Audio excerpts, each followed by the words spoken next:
ಯಪ್ಪ, ನಮ್ಮ ಮಲೆನಾಡು ಕಡೆ ಮಳೆ ನೋಡಿ ಹೇಗೆ ಬರ್ತಾ ಇದೆ ಅಲ್ವಾ. ತುಂಬ ಮಳೆ ಇದೆ, ಕಾಣ್ತಾ ಇದೆ ಅನಿಸುತ್ತೆ. ಇದು ನಮ್ಮ ಹಿಂದೆ ಇರೋ ತೋಟ, ಹಿಂದೆ ಲೊಕೇಶನ್ ತೋಟ ಎಲ್ಲ ಇದೆ.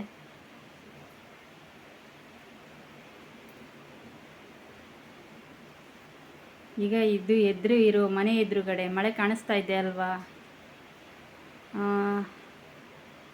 ಹಾಯ್ ಹಲೋ ನಮಸ್ತೆ ಫ್ರೆಂಡ್ಸ್, ಎಲ್ಲರೂ ಹೇಗಿದ್ದೀರಾ? ಇವತ್ತು ನಮ್ಮ ಹಳ್ಳಿ ಸ್ಟೈಲಲ್ಲಿ ಮಾಡುವ ಬಂಗಡೆ ಮೀನಿನ ಸಾಂಬಾರು ನಿಮಗೆಲ್ಲ ಗೊತ್ತಿದೆ, ತಂಬ್ಲೆನಲ್ಲಿ ನೋಡಿರ್ತೀರಾ.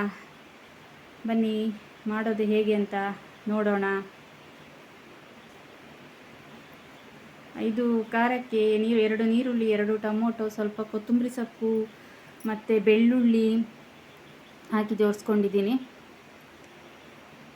ಹಾಗೆ ನಮ್ಮ ಕಡೆ ಇದಕ್ಕೆ ವಾಟೆ ಹುಳಿ ಅಂತಾರೆ. ಇದು ಮೀನು ಸಾರಿಗೆಲ್ಲ ತುಂಬ ಚೆನ್ನಾಗಿ ಬರುತ್ತದೆ. ಸ್ವಲ್ಪ ಹಾಕಿಬಿಟ್ಟು ನೀರಲ್ಲಿ ನೆನೆಸಿಟ್ರೆ ಸಾಕು, ತುಂಬ ಟೇಸ್ಟ್ ಕೊಡುತ್ತದೆ. ನಿಮ್ಮ ಕಡೆ ಸಿಕ್ಕರೆ ಮಾಡಿ. ಮತ್ತು ಮಿಕ್ಸಿ ಜಾರಿಗೆ ಖಾರದ ಪುಡಿ, ಕೊತ್ತಂಬರಿ ಕಾಳು, ಮೆಣಸಿನಕಾಳು ಹಾಗೆ ಚಕ್ಕೆ ಲವಂಗ ಸೇರಿಸ್ಕೊಂಡಿದ್ದೀನಿ.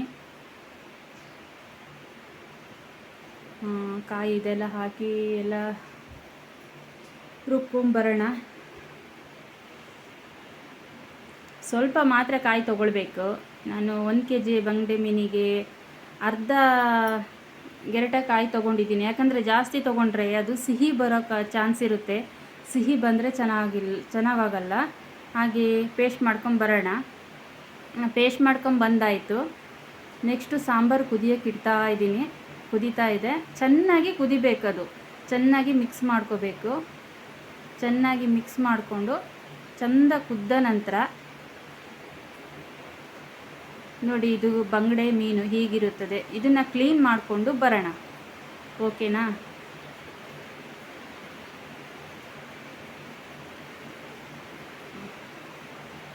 ಕ್ಲೀನ್ ಮಾಡಿದ್ರ ಮೇಲೆ ಈ ರೀತಿ ಕ್ಲೀನ್ ಆಗುತ್ತೆ. ತುಂಬ ಕ್ಲೀನಾಗಿ ಮೀನನ್ನು ಕ್ಲೀನ್ ಮಾಡಬೇಕು, ನೋಡೋಕ್ಕೆ ಚೆಂದ ಕಾಣುತ್ತೆ.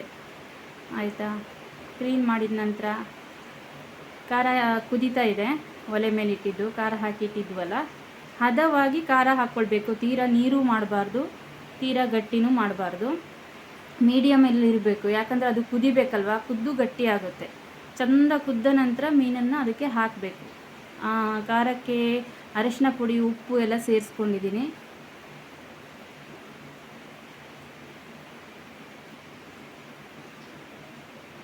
ಕುದ್ದಿ ಈ ರೀತಿ ಬರುತ್ತೆ, ಅದು ಕ್ಲೀನಾಗಿ ಬರುತ್ತೆ, ಜಾಸ್ತಿ ಇರಲ್ಲ. ನಾವು 4 ಜನ ಇರೋದ್ರಿಂದ ನಮಗೆ 3 ಹೊತ್ತು ಬರುತ್ತೆ ಇದು ಸಾಂಬಾರು.